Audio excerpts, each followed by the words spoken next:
خبروں کے سلسلے کو آگے بڑھاتے ہوئے خبر شامل کرتے ہیں راجہ محمد فیصل کی رپورٹ کے مطابق آستانہ عالیہ نقش بندیہ طارق-آباد میں عظیم الشان سیرت النبی صلی اللہ علیہ وآلہ وسلم کانفرنس منعقد۔ تفصیلات کے مطابق آستانہ عالیہ نقش بندیہ طارق-آباد اسلام گڑھ میرپور آزاد کشمیر میں حضرت علامہ صاحبزادہ سید حامد علی الحسنی والحسینی کی بستار فضیلت کے موقع پر ایک شاندار سیرت النبی صلی اللہ علیہ وآلہ وسلم کانفرنس کا انعقاد کیا گیا۔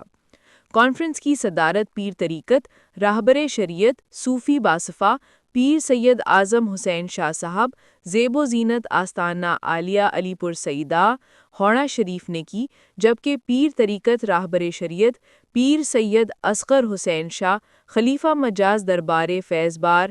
نیریاں شریف اور زیب و زینت آستانہ عالیہ نقش بندیہ طارق-آباد اسلام گڑھ نے محفل کی سرپرستی کی۔ محفل پاک کی میزبانی صاحبزادہ سید اسد علی نقشبندی اور صاحبزادہ سید سبطین حیدر علی الحسنی والحسینی نے کی۔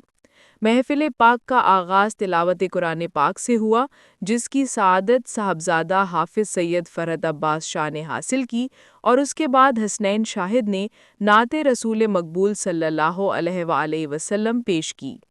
خصوصی خطاب کرتے ہوئے علامہ فیض الحق نقشبندی صاحب خطیب اعظم پاکستان نے کہا کہ یہ محفل نہ صرف عوام اور خاندان کے لیے اعزاز کا سبب ہے، بلکہ علماء اور مشائخ کی عظمت و مرتبہ کو بھی اجاگر کرتی ہے۔